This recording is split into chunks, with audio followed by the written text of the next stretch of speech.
Pues muy buenos días, tardes, según los horarios. Ahora hay que decir tardes, noches y dependiendo de dónde estén, pero les damos la bienvenida. Maritza, María Cristina y un servidor a este arranque del seminario que hemos difundido, ¿no? El seminario se titula Las bases para edificar una casa segura, ¿no? Está en el centro de esta temática de la casa segura, el cuidado, la atención, la protección de niños, adolescentes, de tema pues de los abusos, la violencia, etcétera, ¿no?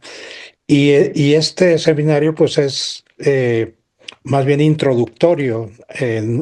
Las temáticas son muchas, muy complejas, requieren mucho más, digamos, elementos, pero es importante poner las bases sobre las cuales se puede ir construyendo una relación nueva, una relación diferente con la niñez, con la infancia, eh, que seguramente con las exposiciones que tendremos se irá clarificando, se irá abriendo un panorama que me parece que transforma, que introduce, al final hablamos de una nueva cultura, no, no solamente pues se trata de modificar algunas conductas, etcétera, sino de una cultura, una manera de mirar nuestra relación como adultos con las infancias, con las adolescencias. Eh, este, este seminario tiene tres apartados y bueno, tiene el objetivo de ofrecer unas reflexiones sobre las bases y criterios que ayuden a profundizar en el valor de la infancia como sujeto con dignidad, reconocer y aprender a leer el testimonio de las víctimas como un lugar ético de verdad y promover una cultura de protección y cuidado que oriente nuestras prácticas educativas, comunitarias e institucionales hacia la protección integral de los niños, niñas y adolescentes. En el temario que hemos propuesto, la primera sesión que corresponde al día de hoy se titula La dignidad infantil como fundamento de la protección frente a la violencia. Dentro de 15 días, el mismo jueves, a la misma hora, de 11 a 3, tendríamos un panel sobre el rostro del otro, escuchando a las víctimas desde el respeto profundo. Y una tercera sesión, que sería el 18 de septiembre, ¿no? Dentro de un mes prácticamente, eh, tendríamos la sesión dedicada al cuidado como horizonte cultural hacia una educación protectora e integral. Con estas tres sesiones, digamos, desarrollamos este pequeño seminario y bueno, quiero hacerles una observación, un aviso importante. Eh, Durante cada una de las sesiones se va a incluir una liga de asistencia. Ustedes tienen que abrir la liga y registrarse. Eh, esta asistencia se va a tomar en cuenta los que participen en los tres seminarios, en las tres sesiones, eh, para poder expedir un diploma de participación. un diploma con valor curricular según las condiciones con las que se pueden expedir estos documentos, ¿no? Entonces, estén atentos en la pestaña del chat porque ahí va a aparecer el link para hacer este registro. Eh, entonces, bueno, con estas tres sesiones, hoy empezamos con la primera. eh, y para esta primera sesión nos acompaña el doctor Daniel Portillo Treviso. Él, para decir un dato importante, él es fundador y director del Centro de Investigación y Formación Interdisciplinar para la Protección del Menor. Es un centro, digamos, promovido por la Iglesia y que tiene ramificaciones justamente para sensibilizar, para formar, para investigar, ¿no? Pues este flagelo tremendo del abuso, el abuso sexual, pero digamos, la experiencia que se ha desarrollado en CEPROME también tiene un gran valor para la sociedad, es decir, ayuda a visualizar problemáticas que quizá hemos desatendido, descuidado o simplemente no las tenemos presentes, ¿no? Daniel Portillo es sacerdote de la Arquidiócesis de Chihuahua, estudió la licenciatura en Teología Espiritual y se especializó en formación sacerdotal eh, en la Pontificia Universidad Gregoriana de Roma. Obtuvo el grado de maestro y doctor en psicoanálisis por la Universidad Intercontinental. Es doctor en teología por la Universidad Pontificia de México. Actualmente es director, ya lo decía al inicio, del Centro de Investigación y Formación Interdisciplinar para la Protección del Menor y director del Consejo Latinoamericano CEPROME, que son las siglas de este centro.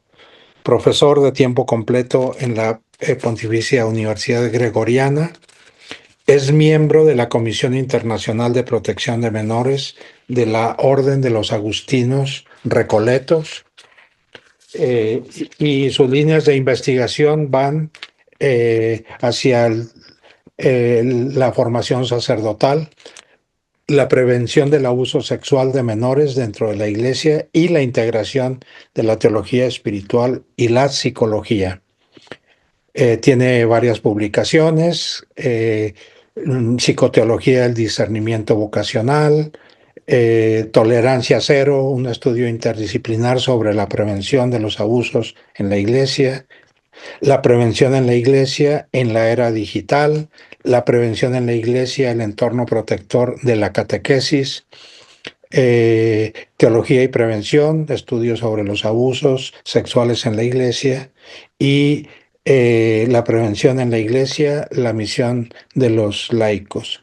Este tema de los laicos me parece que es de gran interés para nosotros, que desde este ámbito, ¿no?, laical, también tenemos una misión en la sociedad y dentro de la Iglesia.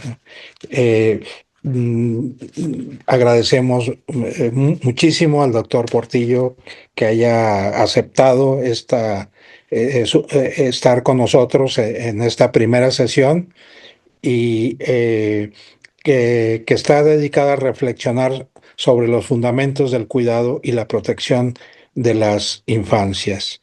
Eh, en la sesión entonces tendremos una parte expositiva, él expondrá digamos, las perspectivas respecto de estos fundamentos. Ustedes pueden ir anotando preguntas, comentarios en la parte de abajo de la plataforma que estamos utilizando. Hay una caja que dice preguntas y respuestas. ahí por favor pueden ir anotando o hacia el final eh, la- el, eh, el doctor Portillo dará un tiempo para abordar algunas de sus preguntas. Eh, Sin más, pues agradecerles a los 68 inscritos que ahorita están.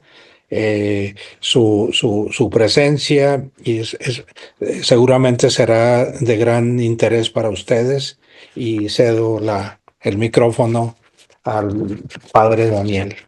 Gracias. Muchas gracias, maestro Jorge Navarro. Buenos días, buenas tardes a todos. Gracias por la invitación a CISAP.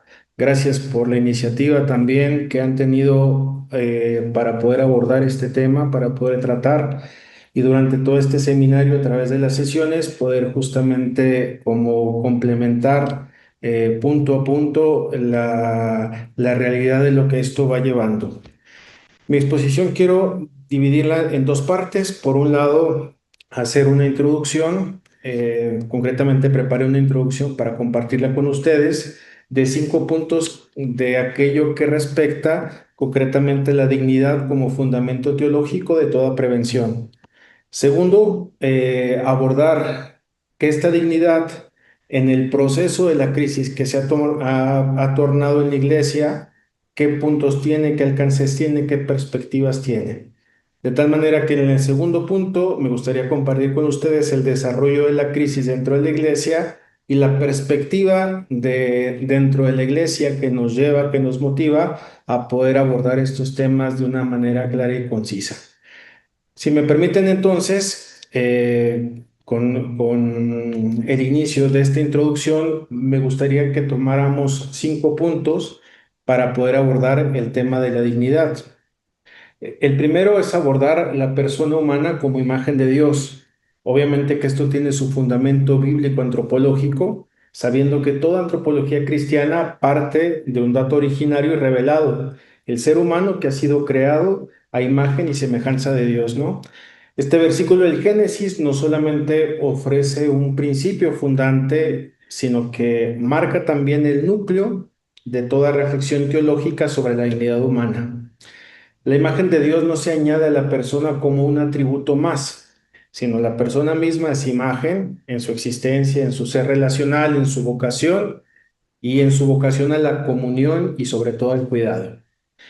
Si nos centramos en la tradición judio-cristiana, vemos cómo se ha ido interpretando este texto como una afirmación radical sobre todo de la dignidad inviolable de toda persona humana sin distinción de edad, género, condición social, capacidades, ¿no? El hombre y la mujer, por él, por el solo hecho incluso de existir, son ya portadores de una dignidad que no deriva de sus méritos, de su utilidad o de su función, sino precisamente de su origen y de su destino que encuentran en Dios.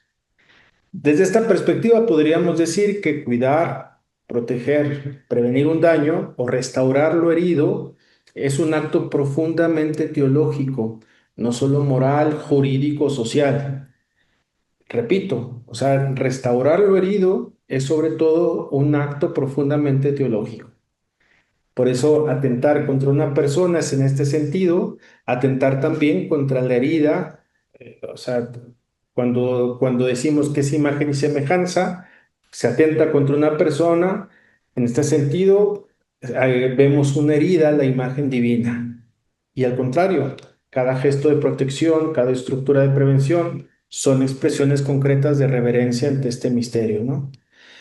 Un punto fundamental que no podemos dejar de comentar en la introducción de este tema es la relacionalidad, la libertad y la vulnerabilidad, puesto que la imagen de Dios no debe ser entendida en una clave individualista o abstracta, ¿no? El Dios bíblico no es un ser solitario, sino siempre nos lleva a analizar desde el común, desde la comunión de personas. Hagamos al ser humano a nuestra semejanza, ¿no? Sugiere desde el principio una dimensión relacional constitutiva. Ser imagen de Dios entonces implica estar hechos para la relación con Dios, con los otros y, ¿por qué no?, con la creación. Por eso, la dignidad humana está ligada sobre todo a tres dinamismos fundamentales: la relacionalidad, la libertad y la vulnerabilidad. Cuando hablamos de la relacionalidad, se entiende esta capacidad de encuentro, donación, comunión, sobre todo cuando el abuso rompe, manipula o transgrede esa relacionalidad. Por eso se produce una traición al designio original de Dios. Vemos cómo cada abuso tiene en su origen el fenómeno de la transgresión, transgrede, rompe, ¿no? Segundo punto, el tema de la libertad. La libertad entendida como una expresión de la racionalidad y la conciencia moral, ¿no? Porque toda forma de abuso coarta esa libertad, cosifica, digámoslo así, a la persona, le roba su capacidad también de autodeterminación y, por qué no decirlo, también de elección. Por eso es bien importante en el campo terapéutico, con la atención que damos a las víctimas, la necesidad de ir reconstruyendo el tejido de la confianza y de la libertad. La vulnerabilidad como tercer aspecto, no como una falla, sino como parte esencial de la condición humana, ¿no? Vemos cómo la teología cristiana, por ejemplo, reconoce que la fragilidad no contradice la dignidad, sino que la revela. Por eso, los más vulnerables son los más dignos de cuidado. En esta parte creo que es bellísima la conexión y la expresión de cómo la teología cristiana, fundamento de nuestra fe, justamente reconoce la fragilidad, en la revelación de este Dios que se nos muestra, ¿no? Si nosotros dedicamos tiempo a las víctimas, escuchamos a las víctimas, es porque somos, para empezar, discípulos de una víctima, ¿no? El crucificado como víctima. Por eso aceptar que toda persona, en especial niños, mujeres, personas heridas o excluidas, vulnerables, refleja a Dios en su rostro, es comprometerse a no tolerar jamás que esa imagen sea dañada o herida, silenciada, por ejemplo. La prevención en la iglesia no es solo protección, sino es como una reverencia ante el misterio sagrado del otro. Viene a mi mente la expresión del Éxodo, ¿no? Quítate las sandalias porque el lugar que pisas es sagrado. Vamos al segundo punto de esta introducción y analicemos desde la cristología la dignidad, ¿no? Vemos Jesucristo como rostro de la dignidad humana revelada. Y en este punto vemos cómo en Jesucristo Dios no solo se acerca al ser humano, sino que asume plenamente su condición, la condición humana frágil. La afirmación que podemos leer en el Evangelio de Juan: el verbo se hizo carne, sarx, es la expresión original, y habitó entre nosotros. Es una declaración teológica de profundo contenido antropológico. Dios ha entrado en la historia humana, ha entrado en nuestra realidad humana, en su vulnerabilidad, en su corporeidad y en su dignidad amenazada. Por eso, a partir de la encarnación, la dignidad humana ya no es solo, por así decirlo, un dato de la creación, sino un lugar concreto de la revelación. En cada ser humano, en los pobres, en los pequeños, en los que sufren, resplandece el rostro del Hijo de Dios. Jesús no solo enseñó el valor de cada persona con palabras, sino que lo encarnó con su forma de vivir, de mirar, de tocar, de curar, de escuchar, sobre todo de dejarse afectar también. Restauró la dignidad de los marginados, se acercó también a quienes eran considerados impuros o peligrosos, devolvió la humanidad a los cuerpos despreciados. Por eso, la dignidad no es en Jesucristo un concepto abstracto, sino sobre todo es un acto constante, digámoslo, de restitución. Levántate, tu fe te ha salvado. Por ejemplo, pudiéramos pensar en aquella expresión del Evangelio. Desde esta cristología entonces encarnada, la prevención del abuso no puede reducirse a mecanismos administrativos, debe ser una forma concreta de vivir el seguimiento de Cristo, cuidando de cada persona como lo hizo Él, con ternura, con justicia y con compromiso, sobre todo con justicia y compromiso. Vemos cómo dentro de este punto, desde la cristología, podríamos ver el cuidado del cuerpo, la historia y la integridad de cada persona. Estas tres expresiones me encantan porque creo que hablan mucho de la revelación de Jesús, ¿no?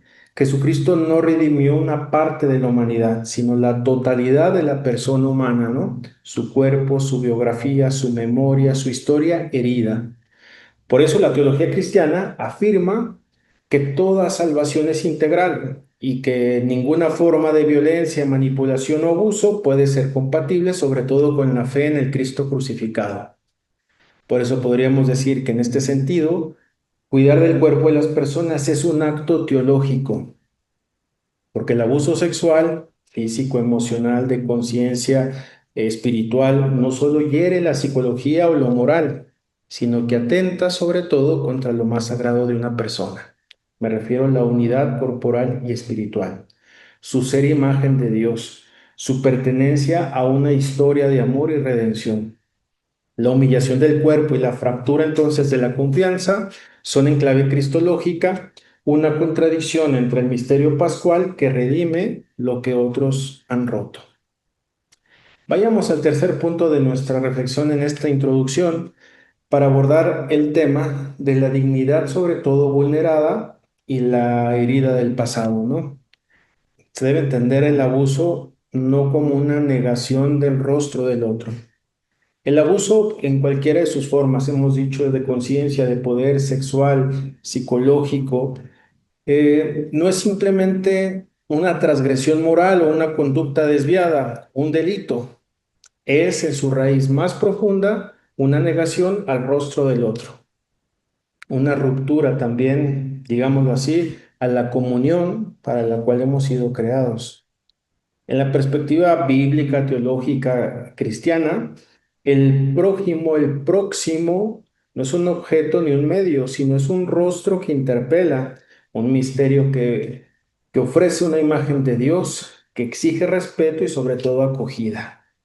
Por eso me parece muy sabio comenzar un acercamiento a este tema de los abusos, de la prevención del abuso, desde el punto de vista de la dignidad, porque sumergirnos en la dignidad como fundamento teológico nos ayuda a caer en cuenta que no podemos hablar de protección o de prevención desde una perspectiva paranoica, ¿no? Y cuidándonos las espaldas, cuidando el buen nombre de la institución, cuidando la imagen de la institución, sino sobre todo recobrando aquella imagen que ha sido dañada, ¿no? Aquella imagen donde habita el misterio divino.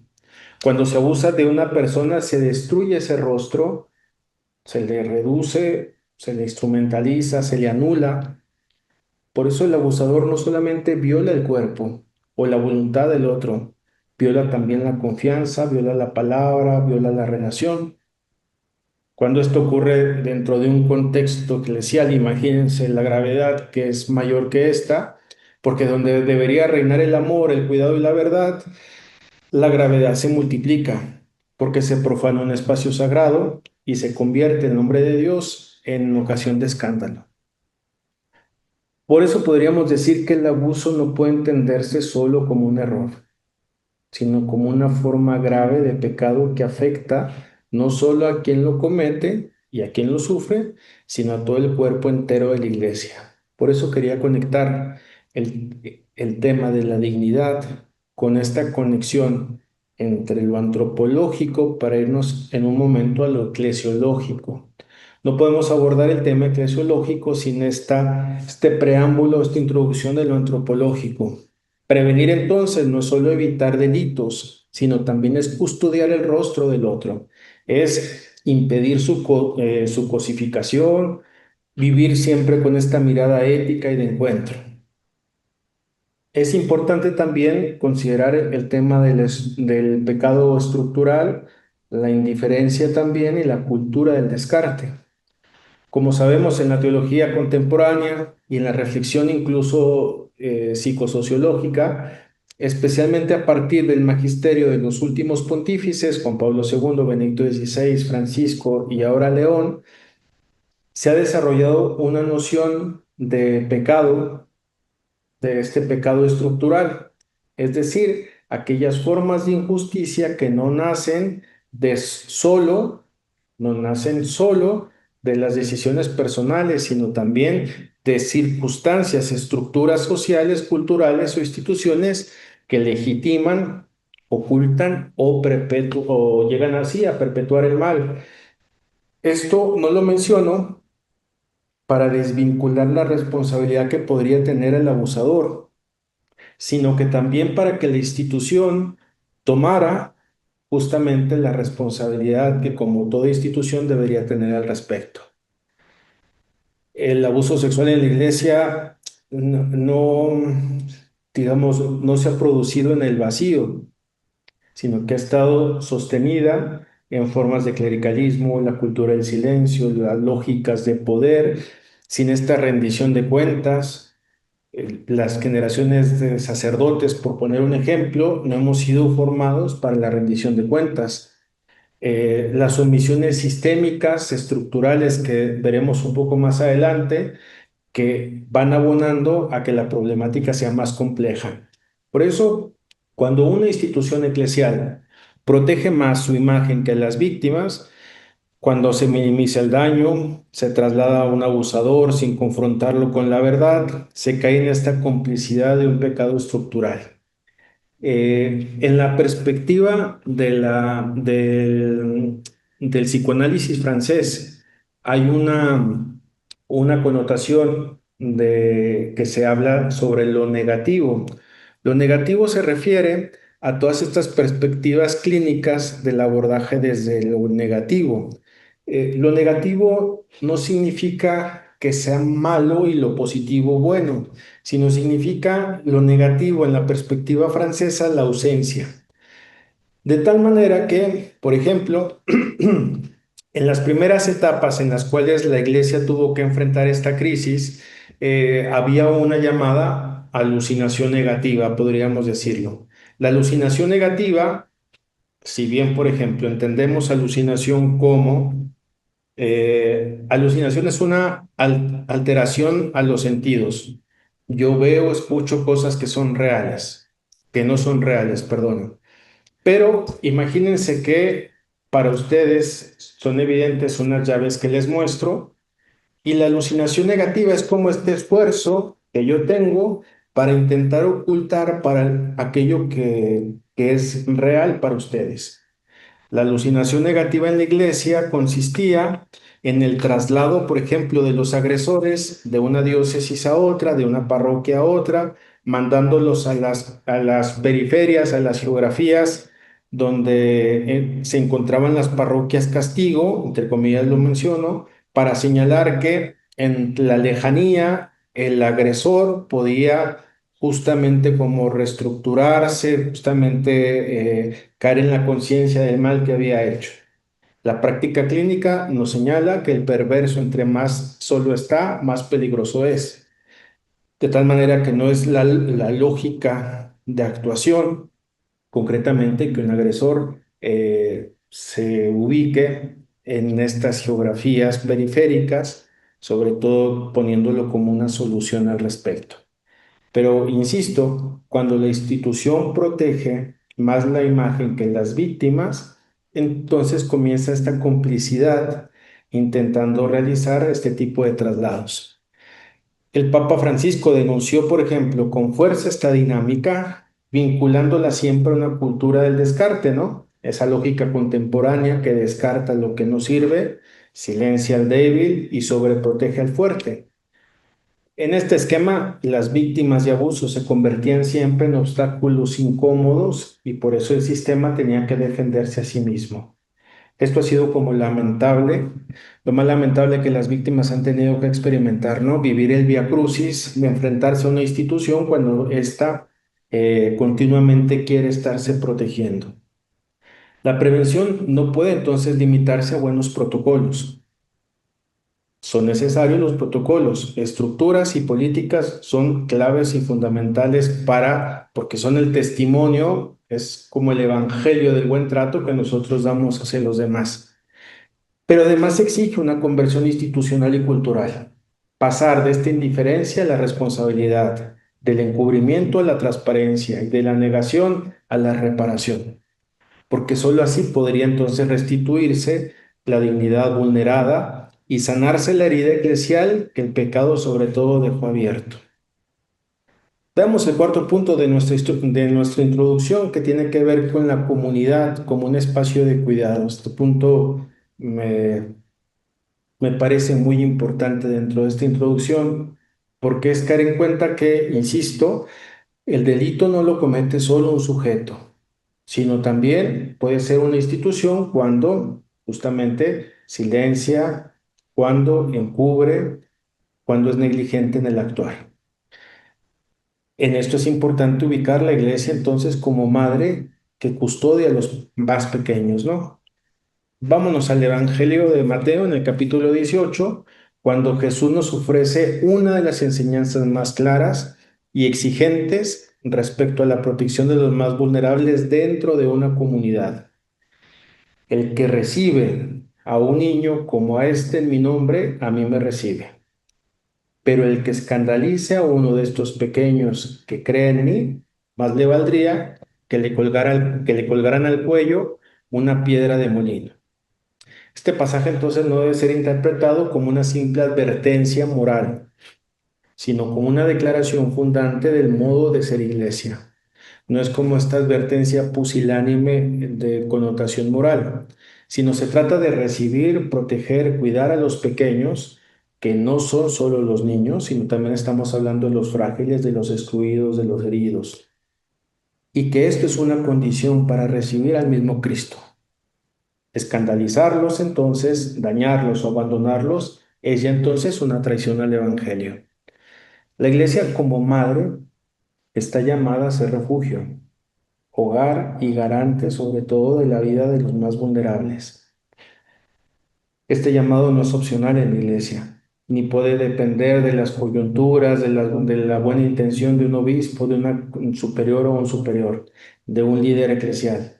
Se trata de un mandato evangélico que da forma a la comunidad cristiana, una comunidad donde nadie sabe que que debe estar solo, nadie debe ser dejado solo, por ejemplo, donde el poder no aplasta, donde el cuidado mutuo es una mera expresión de fe.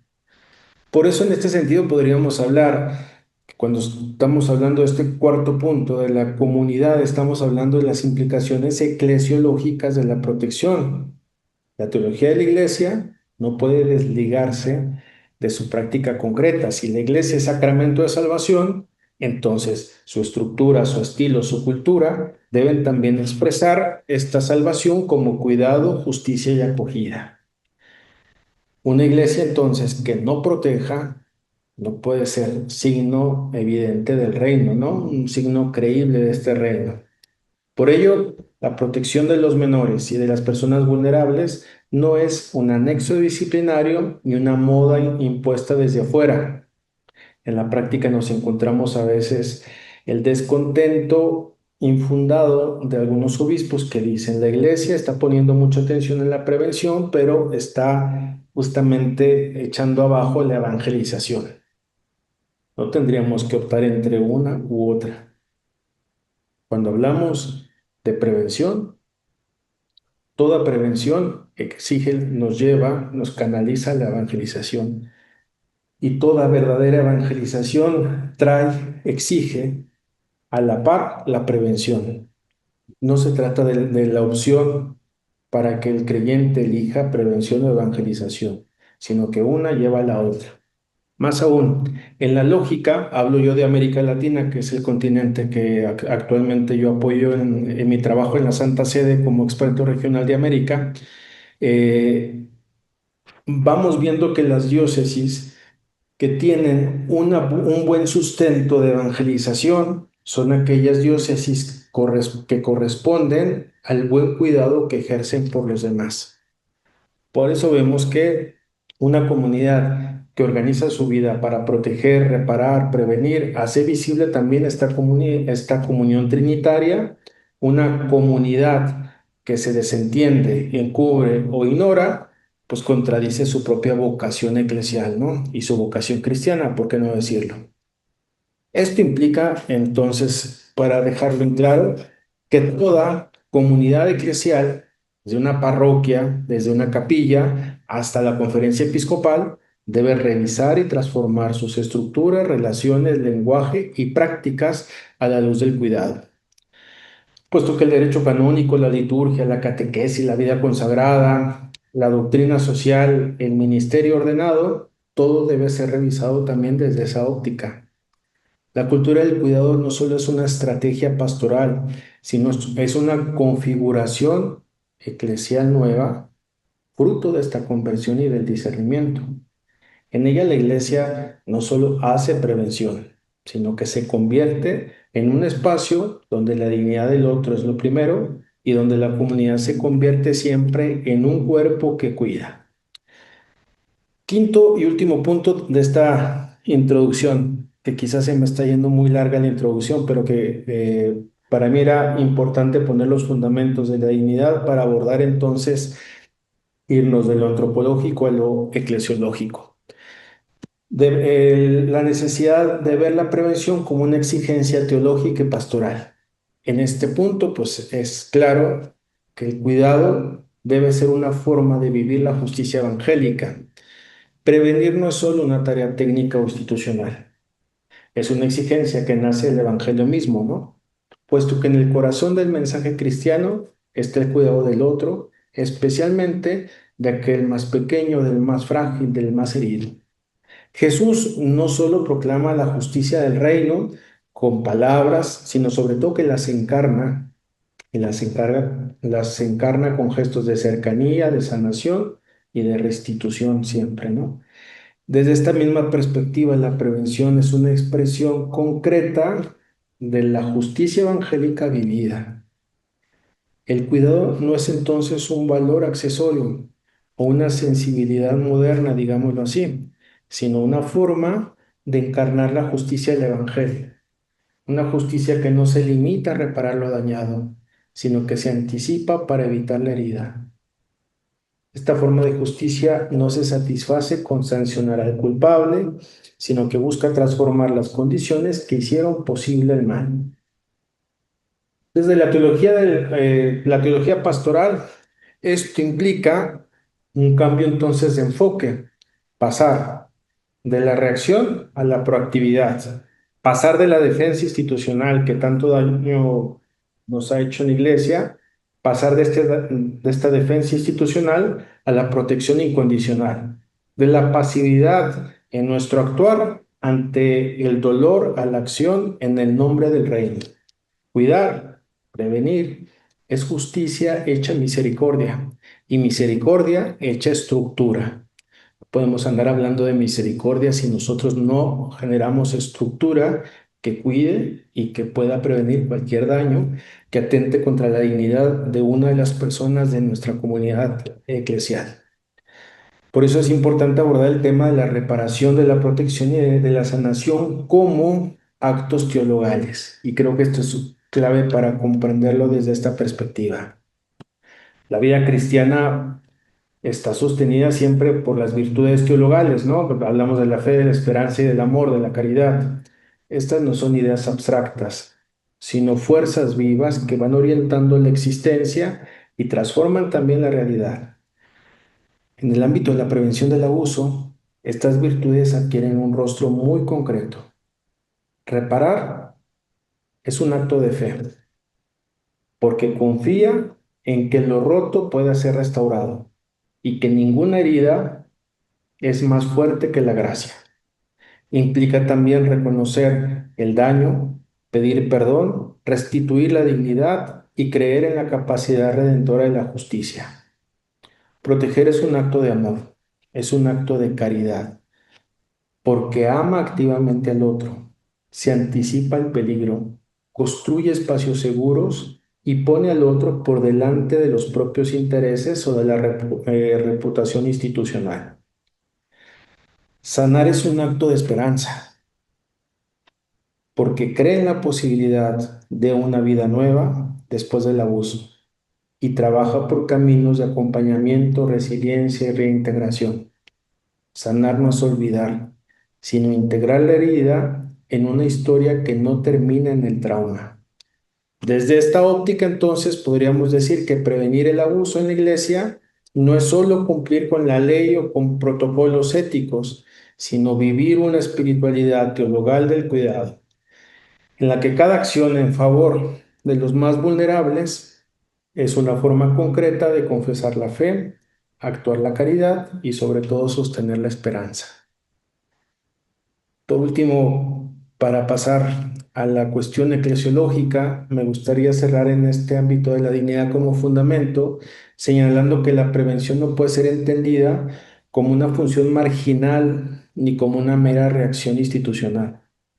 Es en su raíz más profunda, sobre todo una exigencia teológica. Me gustaría esto dejarlo claro porque creo que como primera idea de introducción, esto tendría que ser fundamental. Una dimensión constitutiva de la Iglesia fiel al Evangelio, una espiritualidad también encarnada en la justicia concreta, porque prevenir es proclamar la dignidad, custodiar el misterio del otro y sobre todo construir comunidad como cuerpo que cuida. Con esta introducción quería justamente ahora compartir con ustedes pantalla para, dando el salto de la dignidad entonces, pasar este salto antropológico a lo eclesiológico. Vamos a ubicarnos ahora en el desarrollo de una crisis que la Iglesia ha tenido en un marco de estos 40 años. 40 años considerando que el primer escándalo de abuso a nivel mediático es en 1985 en Lafayette, en Estados Unidos.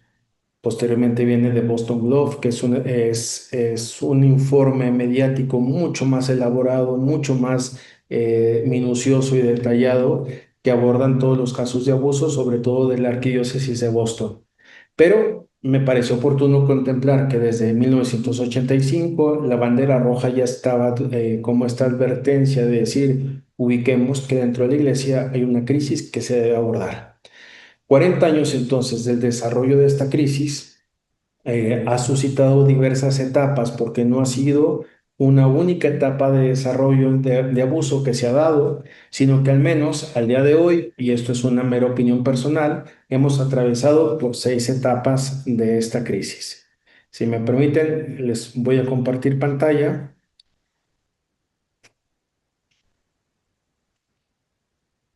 Listo. Quisiera compartir con ustedes aquí las primeras 5 etapas que la Iglesia ha atravesado en la crisis de los abusos.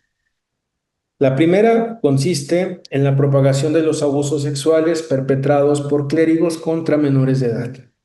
La punta del iceberg, el inicio de la crisis, es de contenido sexual elaborado por clérigos, es decir, abusos cometidos por clérigos y solo contra menores de edad. La crisis empezó así. Sin embargo, esto era la punta del iceberg. Esto era como el inicio de una seria reflexión que la Iglesia después tendría que abordar. De tal manera que en el avance de estos casos comienzan a saltar otros casos que dan entrada a una segunda etapa, que podríamos entender como aquellos escándalos sexuales y de encubrimiento ahora, negligencia, encubrimiento, cometida por miembros de la alta jerarquía. Estamos ubicando nuncios, cardenales, obispos, arzobispos, de tal manera que atentos porque la crisis ya no solamente pone el ojo sobre los abusos sexuales, sino que también enfoca que la crisis se ha suscitado por encubrimiento, silenciamiento, minimización, negligencia de parte de las autoridades competentes. Más aún, la interrogante de cómo las víctimas podrían obtener justicia si quien las agrede sexualmente resulta ser el obispo, el superior, la superiora o un nuncio apostólico. Menciono el caso del nuncio apostólico porque, por ejemplo, en América tuvimos el caso en República Dominicana del primer nuncio procesado por estos delitos sin cárcel, Józef Weselowski, un nuncio polaco que murió una noche antes de su sentencia. Esto para ubicar que justamente los delitos que se cometían en este ámbito, pues evidenciaba la crisis que esto llevaba. Una tercera etapa que ha llegado sobre esta realidad tiene que ver con los abusos en las casas formativas, de tal manera que era el primer acercamiento a la población vulnerable. En esto se destacaba que los niños no eran solamente niños y adolescentes, no eran solamente los objetos del abuso, sino que también teníamos aquí a personas que ya habiendo cumplido la mayoría de edad, estaban en una condición también vulnerable, por ejemplo, por estar en una casa formativa, donde un rector o un formador abusaba sexualmente de ellos, o donde ellos mismos, cuando se desplazaban a la pastoral de una parroquia, pues sufrían o padecían el abuso. La cuarta etapa se fue ubicando en países de África y en India, cuando colocó a las religiosas en una posición extremadamente vulnerable, eh, religiosas, misioneras, algunas de ellas de África, por ejemplo, que fueron violadas por algunas tribus, violadas, por ejemplo, en India está el caso, violadas por un obispo, y esto ponía la situación justamente al punto donde las situaciones de África, por ejemplo, de algunas congregaciones que mandaron la interrogante en la Santa Sede para saber cuál era el actuar de la congregación una vez que la religiosa hubiera quedado embarazada. Porque en la práctica, digamos, la práctica poco humana, o por decirlo nada humana, de muchas congregaciones es expulsar a las religiosas embarazadas porque habían faltado al voto de la castidad. Sin embargo, habían sido violadas. Sin embargo, en el contexto de la misión, es aquí donde la interrogante se dirigía ahora a las congregaciones. Congregación, tú hiciste todo lo que estaba en tus manos para que el ambiente donde colocabas a estas religiosas fuera un ambiente de protección, fuera un ambiente seguro, o las mandaste, por así decirlo, a la buena de Dios, ¿no? Sin el más mínimo protocolo adecuado de cuidado que debía tener una persona. Llegamos a la quinta etapa y esta quinta etapa nos colocó en un camino que llamamos la zona gris, porque es aquí donde comenzaron todos los abusos no sexuales: abuso espiritual, abuso psicológico, abuso de conciencia, abuso de poder. Y entonces tenía que ver todo sobre esta dinámica que concretamente perdón, podía poner en esta perspectiva la cuestión o las interrogantes. Era la de los abusos no sexuales. Lo puse en amarillo porque es la transición con la sexta etapa que estamos viviendo ahora y que se ha centrado en tres puntos: la observación de la gestión de la transparencia y la accountability. La sexta etapa nos refiere ahora que la problemática de los abusos, la crisis de los abusos en la iglesia, no podrá superarse si no generamos una formación, una sana formación en la gestión, en la rendición de cuentas y en la transparencia. Esto porque si a un obispo le llega una víctima, tiene que gestionar un caso, pues para empezar el obispo se supone que debe estar formado en escucha empática, en gestión del caso, en la atención elemental que podríamos hacer para que un obispo pueda desarrollar digamos, estas habilidades suficientes. La transparencia, que también implica el derecho de información que las víctimas deben tener en los procesos, la rendición de cuentas como la capacidad que se debe tener también para decir, es que la problemática no es solamente sexual, sino que cuando se roba o cuando una persona es corrupta, hay una plataforma perversa que puede detonarse también en situaciones abusivas de contenido sexual. Es decir, nosotros no es que veamos que la problemática es meramente sexual. Para decirlo más claramente, los casos de abuso sexual en la iglesia no son una gran cantidad de casos que tengamos.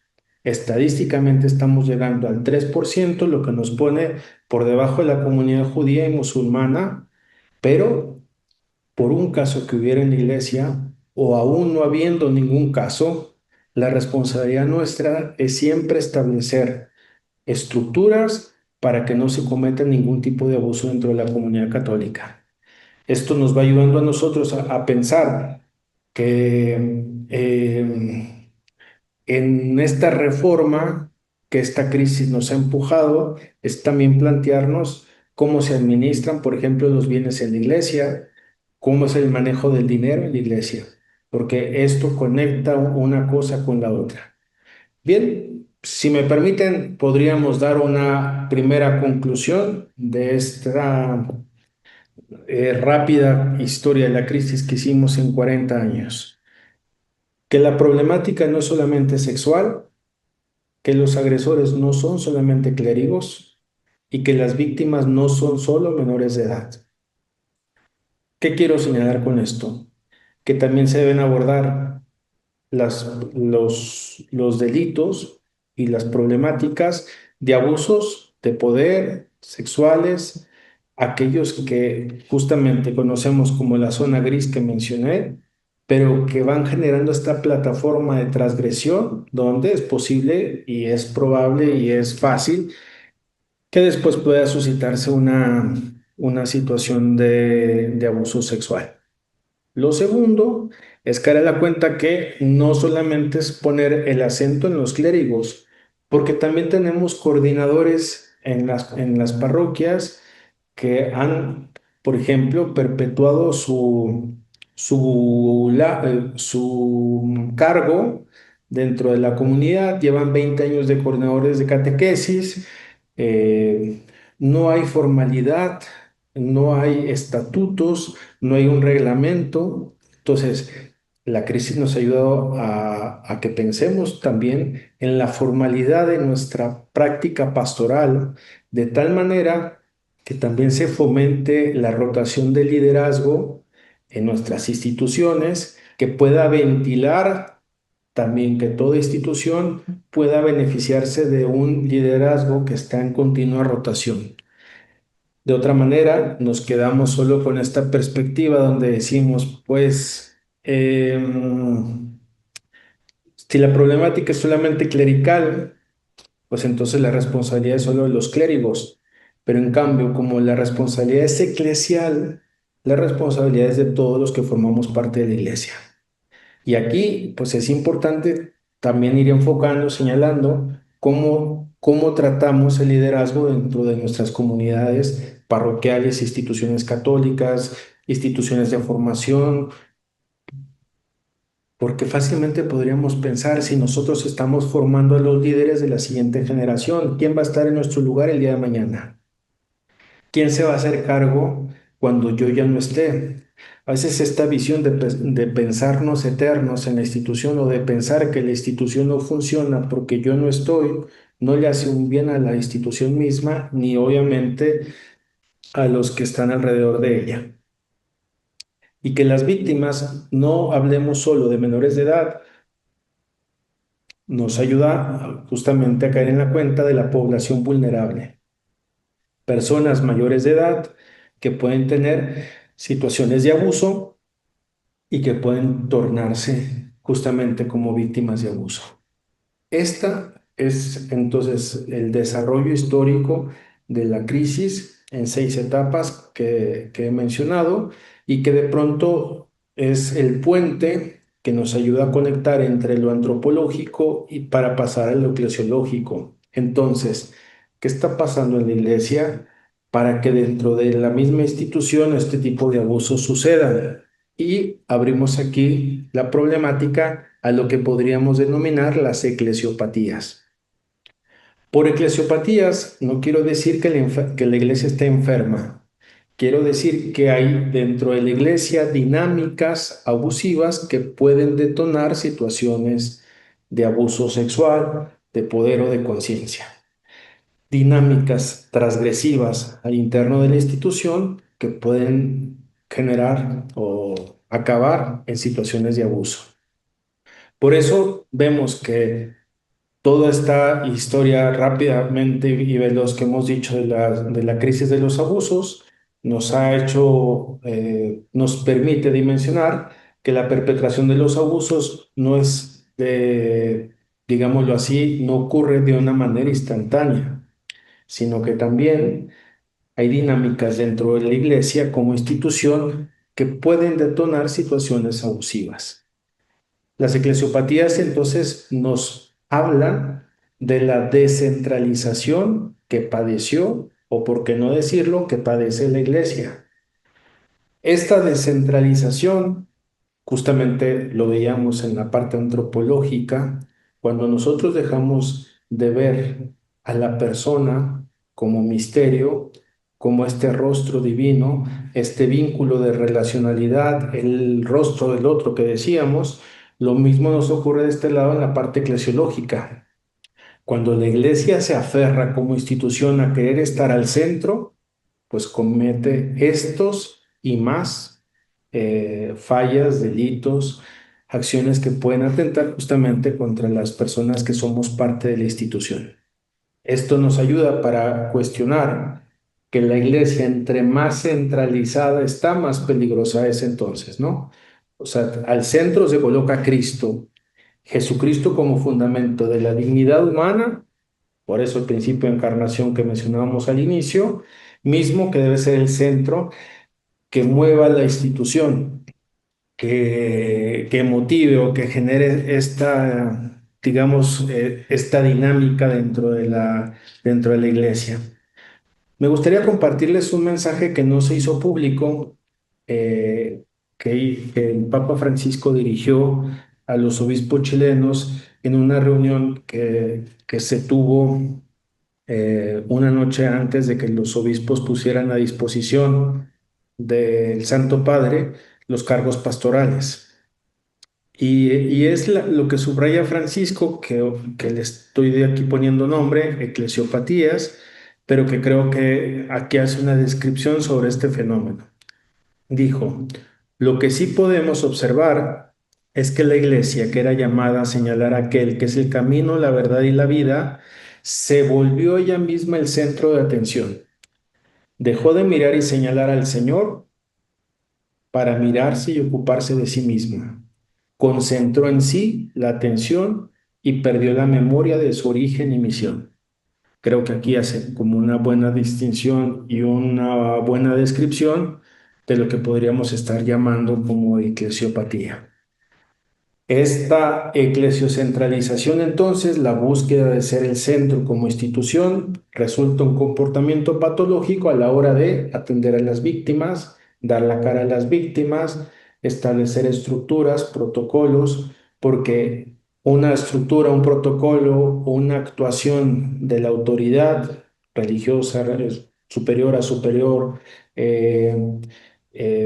presidente de alguna institución católica, obispo, en su protocolo y en sus estructuras se refleja también la visión de iglesia que tenga, porque una patológica reacción es justamente aquella de estar a la defensiva, es una perspectiva más paranoica para decir, los de afuera quieren hacernos daño, entonces tenemos que blindar la institución de tal manera que a las víctimas no les damos la cara, a las víctimas no las atendemos, los escándalos mediáticos pasarán.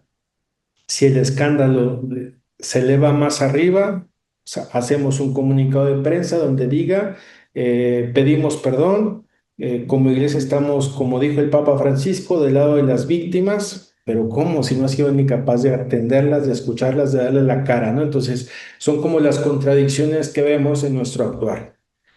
Para poner definición, compartir una definición con ustedes sobre eclesiopatía, podríamos llamar entonces como toda dinámica anómala, patológica, que dentro de este ambiente eclesial puede propiciar entonces una situación abusiva y puede detonar comportamientos también sexuales inapropiados. Lo eclesiopático no es sexual, sino lo eclesiopático es toda dinámica patológica enferma dentro de la iglesia que puede detonar situaciones abusivas, incluida la sexual, pero otra serie de abusos también. Porque si centramos todo en lo sexual, es reducir entonces el porcentaje de lo que verdaderamente deberíamos abordar. La eclesiopatía también pone en evidencia la responsabilidad de todos aquellos que somos parte de la institución. ¿Por qué no les compartí como término la cleropatía? Porque la responsabilidad no es solamente de los clérigos, sino que unos hermanos nuestros que han abusado, que han sido negligentes, que han minimizado el problema, no son solo la gran parte de la población que también debería haber abordado estas temáticas. Por eso también hablarlo, como hablar de eclesiopatía es señalar que la responsabilidad va en aquellos que formamos parte de la institución como iglesia, no solo los clérigos, porque si no hablaríamos de cleropatías. El abuso entonces no lo comete solo el agresor sexual, sino también la institución, la iglesia, cuando somos negligentes, permisivos, cuando silenciamos, cuando permitimos o toleramos situaciones abusivas dentro de nuestros contextos pastorales. Subrayo entonces que porque esto es un abordaje interesante que hizo el informe chileno, donde distingue a tres lentes la problemática, para decir, la problemática no es solo de un sujeto. Esta perspectiva era la llamada perspectiva de las manzanas podridas, que decía que el agresor sexual que había cometido, el delincuente que había cometido un abuso, la reacción era trasladarlo, sacarlo y el problema se solucionaba. Y se trasladaba o se quitaba de la institución para que no contaminara las otras manzanas. Hoy se nos invita también a caer en la cuenta que no solo es un sujeto que abusa de un menor, un sujeto que comete un abuso, sino también una institución resulta abusiva cuando es negligente, cuando permite, cuando tolera el abuso y cuando silencia, cuando no tiene la suficiente estructura para gestionar un abuso. Con esto quisiera entonces volver a subrayar que no sostengo que la iglesia esté enferma, sino evidencio que hay dinámicas dentro de nuestra institución que puede generar en nuestro ambiente eclesial la patologización de la centralidad del evangelio, ¿no? Cuando se patologiza la centralidad del evangelio, comienzan todos estos comportamientos o dinámicas que pueden entorpecer un modo de actuar, una praxis pastoral. Volviendo a la carta de los obispos chilenos que les mencioné hace un momento, subrayo otra parte que se me hizo clave del Papa Francisco cuando les dijo esto a los obispos. Leo a continuación. Se ensimismó de tal forma que las consecuencias de todo este proceso tuvieron un precio muy elevado. Su pecado se volvió el centro de atención.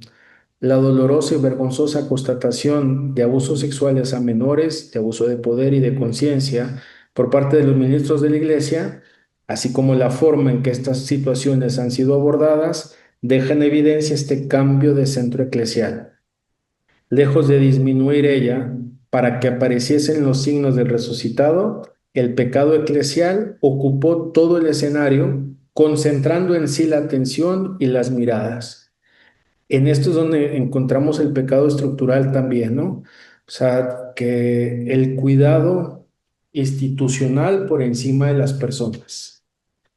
Simplemente para dejarlo como esquema que nos ayude a clarificarlo más. Cuando mencioné que la intervención se encuentra en una revisión a tres lentes, quiero decir que lo eclesiopático habla de factores interconectados entre lo sistémico, lo circunstancial y lo psicopatológico.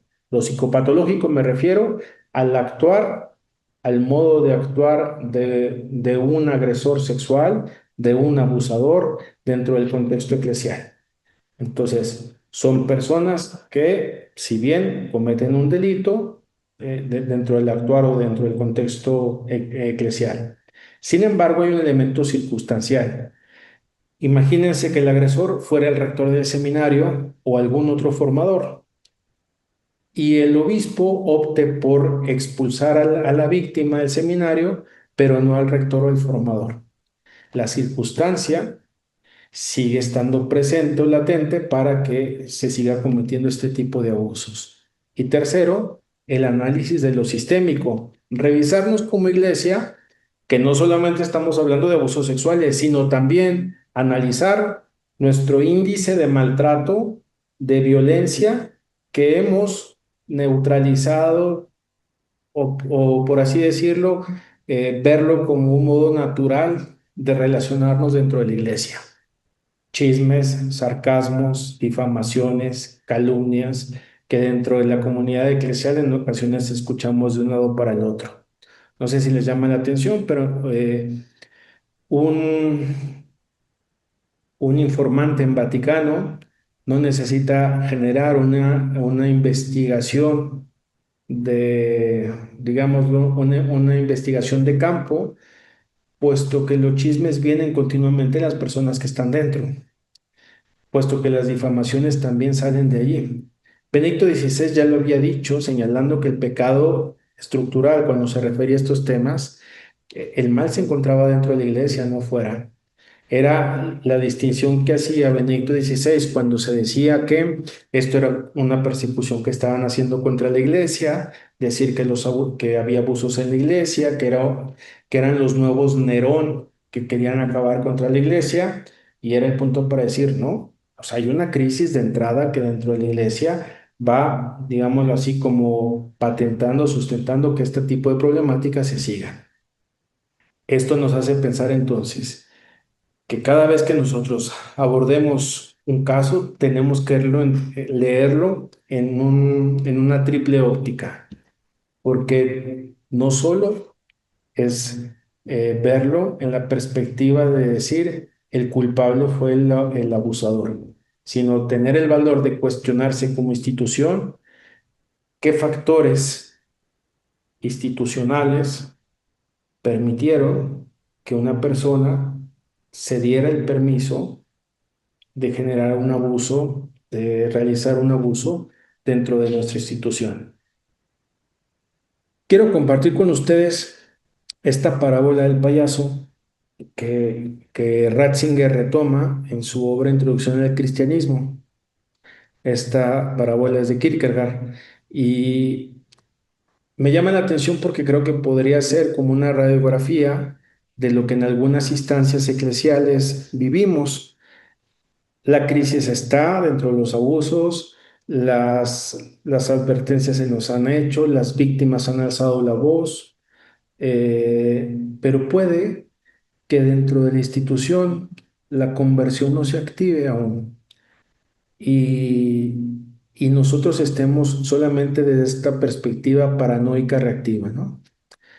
Por eso quisiera compartirles esta parábola que leo a continuación.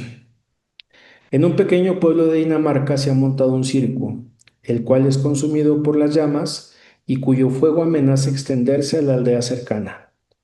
El fuego se propagaba rápidamente y el payaso, ya vestido como tal para su inminente actuación, corrió de aquella guisa a avisar a los aldeanos y solicitarles su ayuda. La gente del pueblo que esperaba con ansia la actuación explotó de risa ante aquella actuación tan perfecta de terror que seguramente era utilizada como reclamo publicitario para atraer espectadores. Mientras más explicaba el payaso aterrorizado lo que estaba ocurriendo, más carcajadas provocaba. Vestido de payaso como iba, no podía tratarse de otra cosa que de un gesto creativo para llenar las solitarias gradas del viejo y elemental circo. El anuncio fue inútil, la comunicación no surtió efecto. El payaso lloraba mientras todos reían. El circo ardió y la aldea quedó destruida. Las lágrimas de un payaso fueron contraproducentes. Con esta parábola que les quiero compartir, que todo anuncio mediático, las llamaradas mediáticas que pudiéramos mencionar, pueden hacer que nuestros rostros reflejen angustia, que estemos alerta por los casos de abuso que estén saliendo dentro de los medios de comunicación. Sin embargo, lastimosamente, nuestras acciones eclesiales pueden tener vestimenta de payaso, porque nuestras consecuentes acciones provocan risa. Aunque estamos motivados por los escándalos mediáticos, nuestras acciones eclesiales verdaderamente provocan risa, porque nos conformamos con los mínimos, porque no hemos establecido lo que deberíamos establecer. Pongo, por ejemplo, un caso claro de obligación. 2019, el Papa Francisco establece que en toda diócesis, artículo 2, 2019, Voce Lux Mundi, establece que toda diócesis debe crear una oficina u organismo receptor de informes. Se habla de informes y no de denuncias porque la gente podía ir a hablar de algo que podría ser de violencia, ser de maltrato, que sin llegar a ser delito, la gente necesitaba ir abordando esto y que nos daba una panorámica de cómo se encontraba quizás, si se iban repitiendo esa serie de casos, cómo se encontraba la parroquia, cómo se encontraba el ministerio, cómo se encontraba la diócesis, etcétera.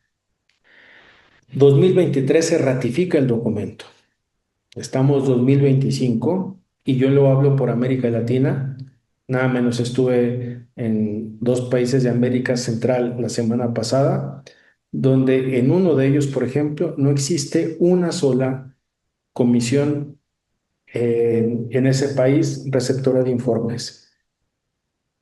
A esto es a lo que me refiero, que obviamente cuando un escándalo de abuso alcanza los medios publicitarios o los medios de comunicación, quienes han apoyado para exorcizar también este tema, para publicar este tema, la respuesta sea que estamos del lado de las víctimas, que tenemos principio de tolerancia cero, que estamos dispuestos a hacer todo lo que podamos hacer por bien de los demás. Y esto es lo que genera mucho dolor, porque esto es una vestimenta de payaso, puesto que por la llamarada mediática nos hizo salir y obviamente caemos en la cuenta que nuestros silencios, encubrimientos, complicidades y negligencias no solo causan risa por la supuesta fantasía de que nosotros vamos a ocultar el caso, sino provoca mucha tristeza y desilusión en la comunidad de bautizados, porque hoy son ellos quienes han sido abusados. El día de mañana no podría ser yo, el día de mañana no podría ser mi sobrino, mi primo, un hijo, una hija. Es decir, en esta parte es caer en la cuenta que nos esforzamos por trabajar todos con la intención, con la idea de dejar una mejor iglesia de aquella que nos recibió a nosotros cuando nos bautizaron. De tal manera que si nuestro programa no va por esa línea y es mantener una serie de reacciones al respecto, nos vamos a mantener ahí. El Papa Francisco convocó para ejercicios espirituales a la Conferencia Episcopal de Estados Unidos y en esa ocasión, la cual él quería asistir personalmente, pero por cuestiones de salud le pidieron que no lo hiciera, les escribió una carta. Y creo que esto se conecta con el argumento que venimos nosotros abordando. Leo a continuación este párrafo. La credibilidad de la Iglesia se ha visto fuertemente cuestionada y debilitada por estos pecados y crímenes, pero especialmente por la voluntad de querer disimularlos y esconderlos, lo cual generó una mayor sensación de inseguridad, desconfianza y desprotección en los fieles. La actitud de encubrimiento, como sabemos, lejos de ayudar a resolver los conflictos, permitió que los mismos se perpetuasen e hirieran más profundamente el entramado de relaciones que hoy estamos llamados a curar y recomponer. Esto es lo que podemos ir cerrando cuando hablamos de llamaradas mediáticas como acciones que provocan risa, ¿no?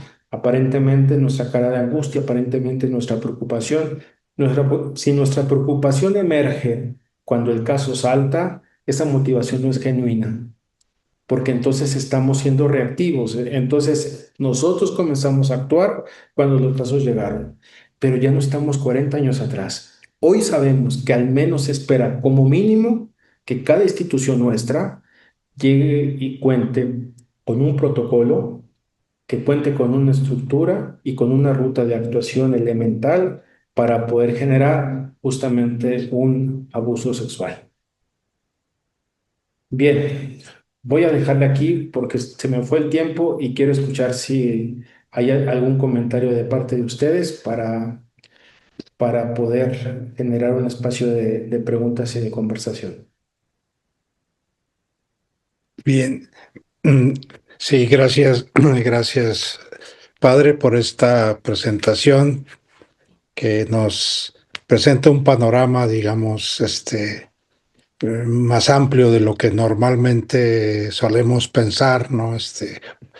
Por ejemplo, reducir que el tema de los abusos a abusos sexuales o hay como más de fondo, pues, en estas que llamas eclesiopatías, que a veces a lo mejor hasta indirectamente nosotros podemos colaborar con una mentalidad demasiado clerical o en fin, eh, pero sí hay algunas preguntas, las voy a ir planteando, si te parece bien, puedo Claro. plantear una por una o varias como eh, si quieres, iniciamos por una, pero te la leo es como está formulada y ya tú, dice, en el tema del encubrimiento eclesial, ¿de qué manera puede compaginarse el tema de evitar el escándalo dentro de la iglesia y a la vez cuidar adecuadamente a las víctimas? Esta es muy buena observación, es muy buena pregunta.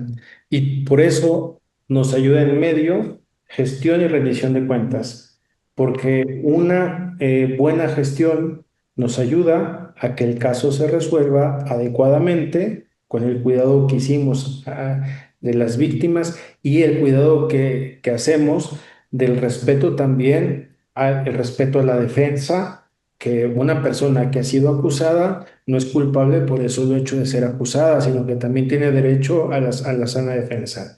Pero la gestión es el regulador o sea, de que concretamente estamos hablando de no el encubrimiento de una institución, porque no se trata de estar publicando, por ejemplo, no debemos estar publicando comunicados de prensa cuando señalamos, cuando hay una acusación, cuando llega una acusación al obispo para decir, fulanito de tal abusó de mí, sin antes hacer la debida investigación canónica y fortalecer para que las personas vayan a hacer la denuncia también civil, que es necesario siempre. O sea, cada vez hay la obligatoriedad en los países de América Latina donde están insistiendo la obligatoriedad de la denuncia a nivel civil. La Iglesia va por el lado de la vía canónica que no entorpece la investigación civil, pero es clave porque nosotros olfateamos el encubrimiento cuando hay falla en la gestión, cuando hubo una pésima gestión. Y me refiero, por ejemplo, que hay un cierto tratamiento del caso en corto que se salda con una cantidad de dinero que aquí mete en una cuestión delictiva también a la autoridad que lo haga con intentos, por ejemplo, de mandar a otras gentes alrededor para que hablen con la familia de las víctimas para quitar la denuncia, donde se huele también por las malas acciones que, o simplemente por alargar más un proceso que para la víctima es importante llevar a cabo. En síntesis, podemos decir entonces que la gestión es un regulador entre entre el desarrollo de de un sano proceso canónico, de una sana indicación de ruta de acción a nivel civil o de un fenómeno de encubrimiento. Ya. Gracias. Otra pregunta tiene que ver algo que abordabas al principio. Dice, ¿cómo aprender a vivir la espiritualidad encarnada en la proclamación de dignidad?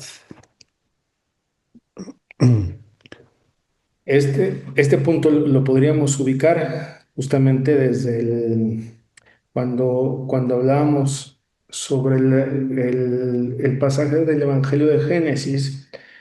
La espiritualidad tiene que ver justamente con la imagen y la restauración de la imagen como principio también soteriológico, ¿no?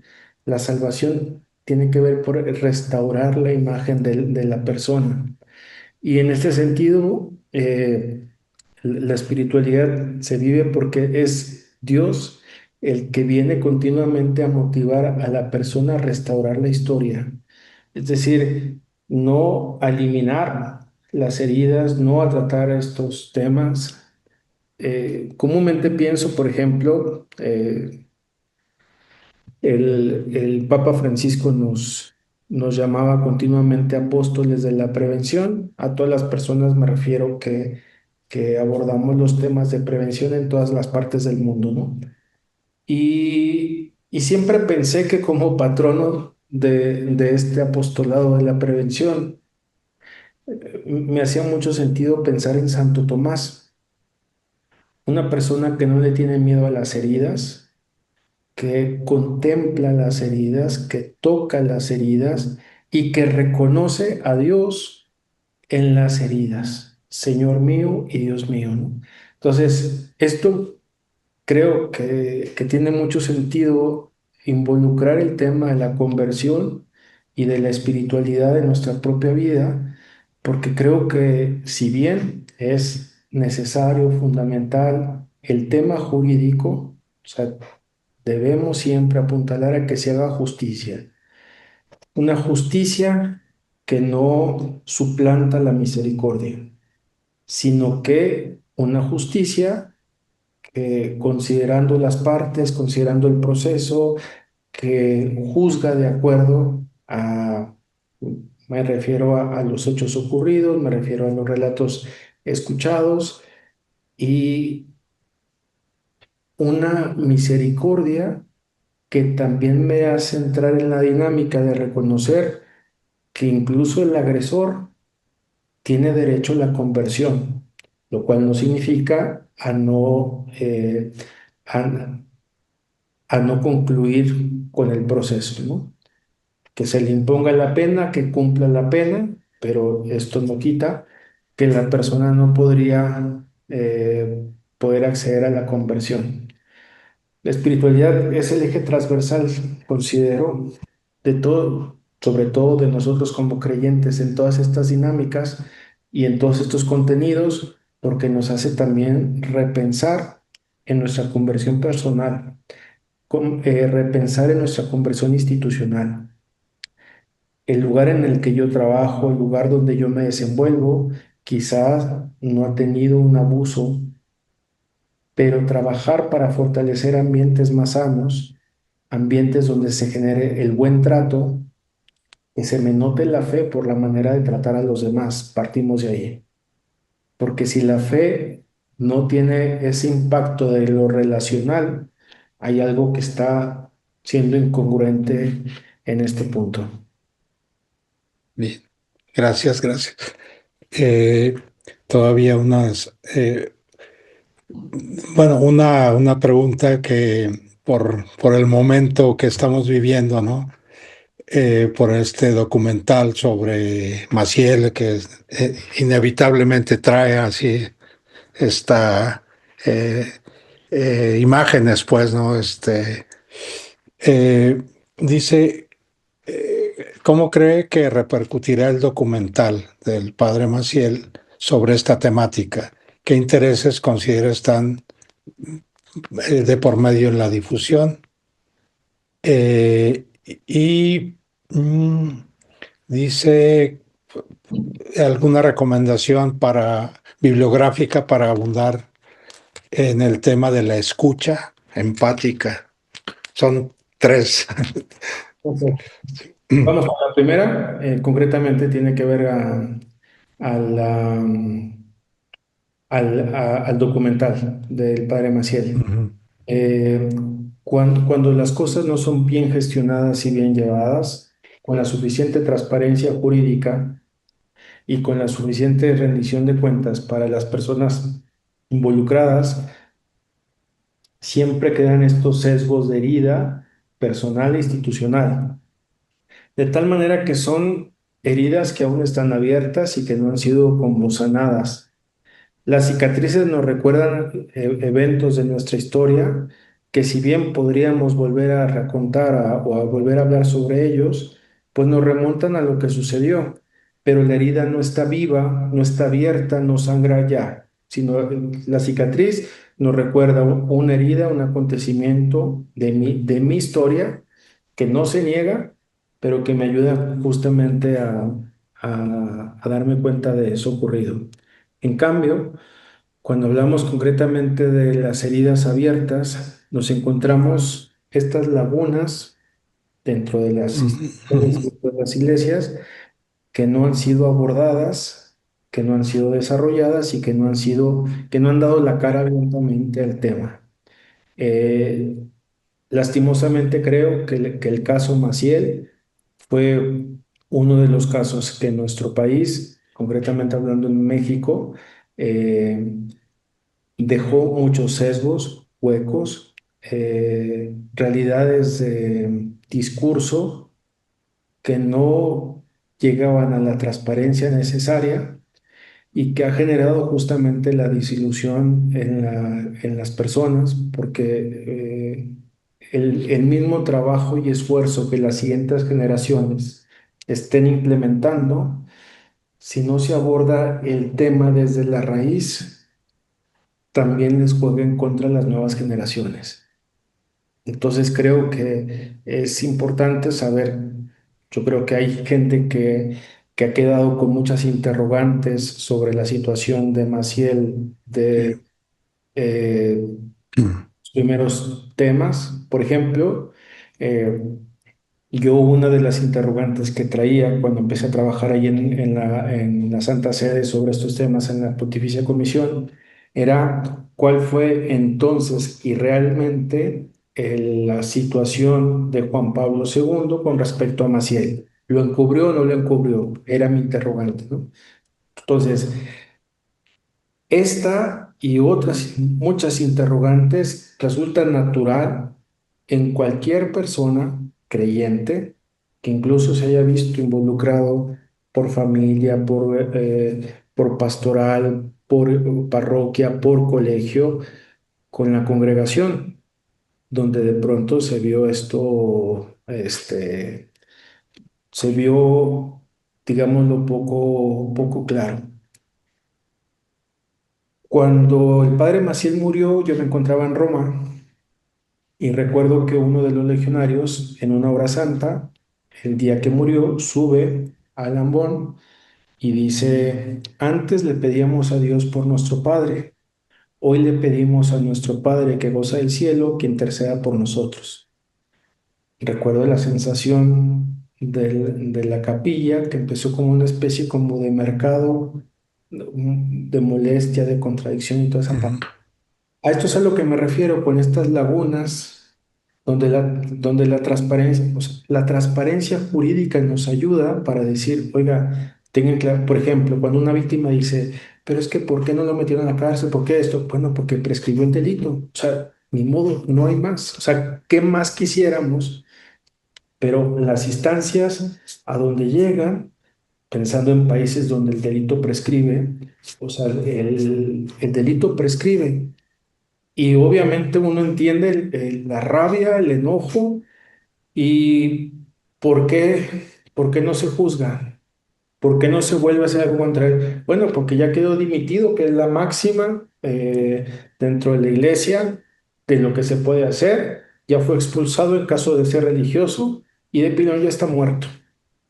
Imagínate entonces, o sea, pero es por eso siempre provocar a que toda persona también genere una denuncia civil.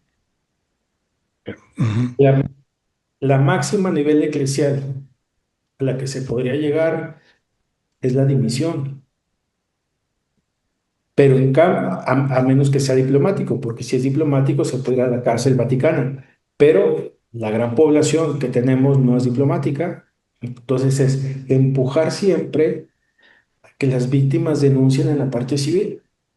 Y creo que, en síntesis, creo que este documental de HBO, pues nuevamente vuelve a poner sobre la mesa interrogantes que quizás no han sido como transparentadas o clarificadas y que son cosas que de pronto, mientras una institución como estos silencios familiares, digámoslo así, o como aquellos secretos familiares, lo mismo aplica en los secretos institucionales, que llega un momento donde la familia empuja para que el secreto sea revelado. Lo mismo la institución acá para decir, oye, hay cosas que de pronto no tienen lógica al día de hoy, las cosas, y se presta a vagas interpretaciones también, porque ya uno no distingue entre lo que es verdaderamente y lo que no fue. Lo de bibliografía sobre escucha víctimas, nosotros tenemos dos obras en CEPROME de varios autores que han trabajado sobre el tema de la formación en la vida religiosa femenina. Es uno porque allí te llegaron a tocar varios temas de escucha.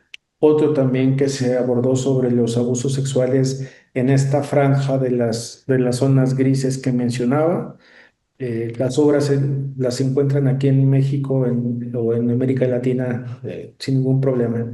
Es de la serie S-Prome y hay algunas obras para el interés de cada uno de ustedes, ¿no? Otro, Luis Alfonso Zamorano también es un español que ha trabajado mucho con escucha de víctimas y él ha abordado también este tema de la escucha empática desde una perspectiva pastoral. Bien, seguimos todavía unos minutitos, si nos permites. Eh, Hay una pregunta que creo que es bastante interesante por lo mismo que has expuesto. Pregunta si puedes ampliar un poco más el término abuso de conciencia, o sea, cómo entra en esto, ¿no? La conciencia es el sagrario de la persona. Entonces, toda intrusión que una persona hace a este espacio único donde la persona se encuentra en lo íntimo con Dios es un espacio para empezar, que no me compete ingresar o entrar. Cuando las personas comienzan a dejar la conciencia abierta, es decir, que permiten la intrusión de otros, es que suplanta la libertad, la voluntad y por tanto la imagen de Dios, porque la imagen de Dios se va configurando de acuerdo a la perversión de la persona que ha sido intrusa. Un perverso nunca, una persona que no es perversa, no tiene por qué ser intrusiva en la conciencia de las. Ujú. Por eso, un rasgo de la perversión también tiene que ser la intrusión. La perversión es incluso una intrusión de un espacio que va contra la voluntad y contra la libertad. De tal manera que, ¿por qué razón es tan delicado los delitos de abuso de conciencia? Porque la persona le va haciendo es como un virus de desconfiguración de la identidad misma. de la identidad como creyente. Entonces la persona al final tiene que generar como una serie de, con un chip. Estoy utilizando una analogía para hablar de un virus, la instalación de ujú, un ujú, chip, entonces, donde solo va a través de comportamientos externos o de ideas rígidas y fijas de aquellas que fueron implantadas por otro ente, que no es capaz de asumirlas, que no es capaz de vivirlas, sino es la implantación de un ente externo en la intrusión de la conciencia. Este tema es muy delicado, efectivamente, porque ha puesto en evidencia las dinámicas de algunos. Por ejemplo, cuando abordamos nosotros el perfil psicológico de los agresores sexuales que fueron fundadores, estas nuevas fundaciones dentro de la iglesia, particularmente con el pontificado de Juan Pablo II, ubicamos mm, bastantes perfilaciones psicológicas de este corte ujú, ujú, en los fundadores. Me refiero, por ejemplo, una persona que se pone al centro como un cierto tótem de la comunidad. ujú, La dinámica es idealizarlo. Los que están alrededor generan como un blindaje de laicos sumisos alrededor de un narciso que está al centro y que se genera esta dinámica que encapsula una dinámica paranoica al exterior. Los de afuera nos quieren hacer daño, los de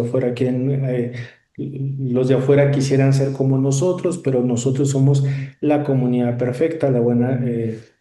Estos temas son muy delicados. Cuando un ministerio, cuando una institución católica que se llama católica deja de serlo, es porque se convierte en especie de secta, una ujú. secta de puros, una secta donde nosotros somos únicamente los buenos del asunto, los de afuera nos hacen daño y los de afuera. Y la imagen de la idealización, llamémoslo de la idealización, se me fue el nombre, permítame, y de la idealización patológica que generamos hacia la persona que está al centro, ubicamos esta idealización patológica que va generando entre la idealización y la sumisión, detonan Ujú, paranoia al exterior. Cuídense de aquellos movimientos que se dicen católicos que provocan, promueven la no catolicidad de la fe.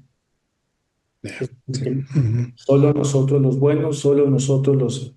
Cuídense de esos, porque de verdad, sobre estos casos, es, quizás no son abusadores sexuales, pero perversos lo son. Bueno, una última pregunta y pasaré a unos avisos. Sí, Eh, Quizás digo, no, no está de más. La pregunta dice, bueno, ¿y qué en esta necesidad de protección, cuidado, etcétera?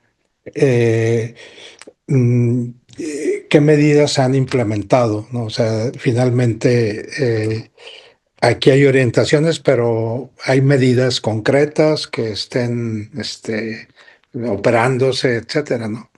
bien. Por eso es bien importante hablar de orientación, hablar de normativa. Orientación es una sugerencia que se puede hacer a la conferencia episcopal, a cualquier institución. Pero la normativa está clara. La normativa Vos Estis Lux Mundi, ustedes son la luz del mundo, se llama el documento 2019, activado 2023, artículo 2, la implementación de estructuras. Oficinas u organismos estables de fácil acceso. Esa es la definición. Fácil acceso, es decir, que no necesites estar busque y busque y busque para saber dónde está el centro receptor de denuncias, sino que cualquier persona de cualquier diócesis pueda acceder fácilmente a él. Que tengan estructuras claras, por un lado. Segundo, que además de las estructuras claras haya una política. La política es el testamento del buen trato que nosotros damos a nuestra gente. En todo, apostolado, en todo servicio dentro de la iglesia, no nos podría faltar a nosotros un protocolo. ¿Por qué razón? Porque aquí establecemos, también nos ayuda como un reglamento interior. El protocolo nos ayuda a distinguir, miren, les tengo un caso, por ejemplo, de América Central, cuando estuve allá en Honduras, una catequista de un pueblo muy lejano, no había capilla en ese pueblo, no había parque central, era un pueblo pobre, pobre. Y en ese pueblo ella daba catequesis. Ella se hacía cargo de la catequesis donde el párroco iba una vez al mes a esa comunidad a celebrarles misa. Ella daba el catecismo a los niños de ese pueblo y lo daba en el porche de su casa, afuera de su casa. El problema saltó cuando después uno de los niños que ya habían crecido, joven hoy, denuncia que fue abusado por el hijo de la catequista dentro de la casa donde se llevaba a cabo la catequesis. A esto me refiero en que la buena intención no nos salva. Tenemos que ser muy formales en nuestro actuar, porque por más buena voluntad que tenga la catequista de prestar su casa, que es un gesto muy noble, necesitamos un mínimo de protocolo para decir, porque esta Mm. persona narraba que al pedir el baño, eh, vivió la intrusión de este sujeto en el baño donde abusó de él. Y empezaron a salir los casos de que se repitieron en ese pueblo, abusados por esta misma persona. Este es el punto donde creo que por más miserable, pobre, eh, digámoslo, que por más noble incluso que fuera una persona para prestar su espacio, su servicio, lo que quiera, los protocolos para nosotros son testamento de buen trato y de formalidad que damos con la seriedad de nuestro servicio en el Evangelio. Basta de estar improvisando en la Iglesia Católica. Nos vemos mal en la improvisación, porque por la improvisación ponemos el hecho de que el Espíritu Santo actúa, y no, nos vemos mal en este actuar. Por eso es importante que nuestros procesos sean siempre los más formales posibles. Y por lo mismo sugería que además de las estructuras existan políticas. La ruta de actuación para decir en caso de denuncia cuál es la ruta que yo debo tomar. Y cuarto, promoción que debemos dar en la prevención. Y iniciativas como estas que puedan generar justamente la sensibilización de la formación en todos nuestros ambientes. Donde quiera que nos encontremos, que busquemos y que encontremos siempre. Esta crisis nos ha hecho capaces de darnos cuenta que debemos seguir formándonos, que el inicio de hace 40 años no tiene nada que ver con lo que estamos viviendo hoy. Por eso, seguir en la formación nos ayuda también a ir generando una mejor comprensión y más sana, equilibrada de lo que está pasando. Pues muchísimas gracias, padre, por toda esta que dijimos al inicio. Es un paso introductorio, no es que aquí tenemos ya todas las, sobre todo la casuística que luego llama mucho la atención, pero también uno fácilmente se complica, se confunde con cosas.